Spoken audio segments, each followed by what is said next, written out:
বগুড়ায় গৃহবধূকে হত্যার পর ডিপ ফ্রিজে রাখার ঘটনা নতুন মোড় নিল। ঘটনার পর র্যাব জানিয়েছিল নিহতের ছেলে সাদ হত্যায় জড়িত। তাকে রিমান্ডে নিয়ে পুলিশ দিয়েছে ভিন্ন তথ্য। বলা হচ্ছে ছেলে নয়, বরং বাড়ির ভাড়াটিয়ারা ঘটিয়েছে হত্যাকাণ্ড। মায়ের হত্যা মামলায় সাদকে রিমান্ডে নেয় পুলিশ।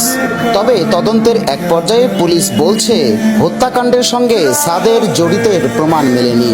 তবে সম্পৃক্ততা পাওয়া গেছে ভাড়াটিয়া মাবিয়া সুলতানা ও দুই সহযোগীর। হত্যাকাণ্ডের সাথে জড়িত থাকার কোনো রকম আলামত বা কোনো সাক্ষ্য প্রমাণ তাদের এগেনস্টে পাওয়া যায় না। প্রাথমিকভাবে আমরা তার বিষয়ে কোনো সাক্ষ্য প্রমাণ পাই না।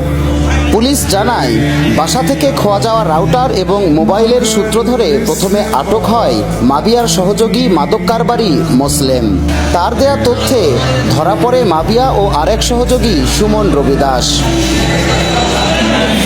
জিজ্ঞাসাবাদে মাবিয়া জানায় সালমার ভাড়া বাসায় মাদক কারবার ও অনৈতিক কাজ চালাচ্ছিলেন তিনি। বিষয়টি টের পেয়ে 1 মাসের মধ্যে বাড়ি ছাড়ার নির্দেশ দেন সালমা। পাওনা ছিল 5 মাসের ভাড়াও। বিষয়গুলো নিয়ে সালমার উপর ক্ষুব্ধ ছিলেন মাবিয়া। এসব কারণেই খুন হন সালমা।